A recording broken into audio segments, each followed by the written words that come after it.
How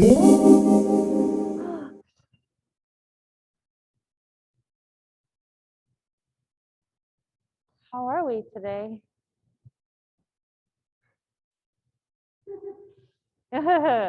Just laughing at the. It really doesn't. It's really weird. Yeah. Yeah. It's what? Yeah. There we go. That's better. Okay. Well, what do we feel like we need today? I mean, I have a plan for us, but I can adjust it if we want to.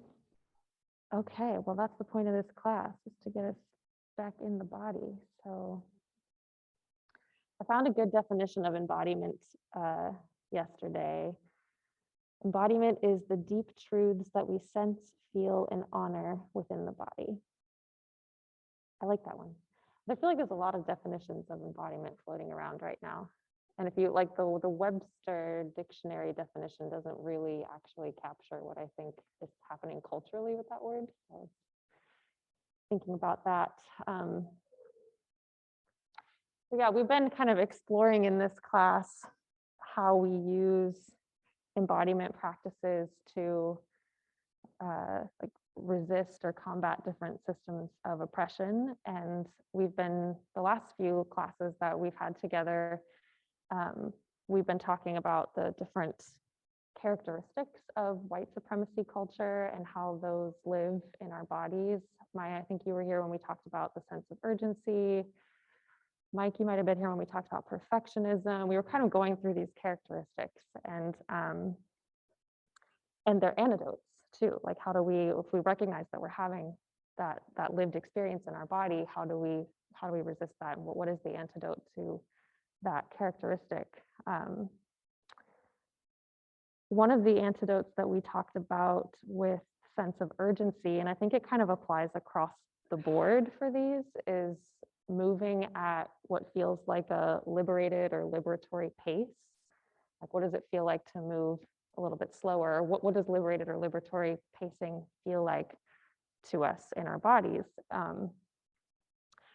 And so I've been thinking about like this idea of like a liberatory pace for a while now, and I was reflecting on Adrienne Marie Brown. She's an author, an activist. She writes about social movements. She wrote the book Emergent Strategy and Pleasure Activism. And she says that when she's referring to like social movements, social justice movements, and any sort of like collective effort, that we need to be moving at the speed of trust, which means like moving at like a relational speed. How long does it take me to get to know you? And from that basis of trust, that's how we move forward. So that was sort of like floating around in my mind. And then just a couple of days ago, I was listening to a podcast of an astrologer that I really like, and she was referencing that same quote, and she was saying that moving at the speed of trust is moving at the speed of the earth. And I was just like, oh, that totally makes sense, right? Like, I trust the earth that after winter comes spring. It always happens. It happens every year. Like, I have that trust with earth that that's going to happen. And so I'm thinking about this, like moving at the pace, moving at a liberatory pace for me feels like it's not actually a linear trajectory. It's much more like sporadic. It's cyclical. It's moving with seasons. It's moving at the pace of Earth and at the sort of changing seasons of Earth. And that just is like this conversation we're just having right now, like, oh, my dog's begging for dinner at 4 o'clock. Well, sure she is. I should feed her at 4 o'clock. Like, that's what her body's asking for, you know? Like, oh, you're tired at 4 because the sun's going down. And it's like, work should end when the sun goes down.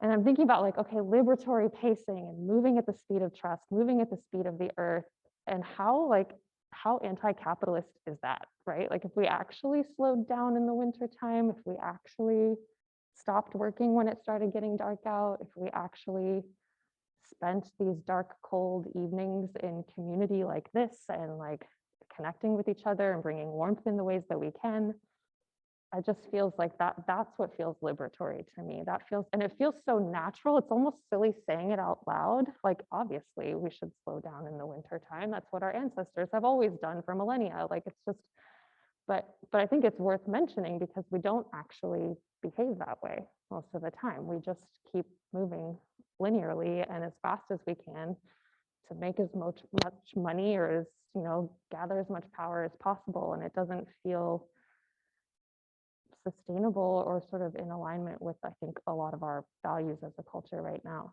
So um, we are getting to we're in the darkest time of the year. The next 2 weeks are, the longest nights and the shortest days, and we're coming up on solstice. And I'm just like thinking a lot about that. I'm thinking a lot about, with respect to yoga, yoga is a tradition that is not my own ancestrally.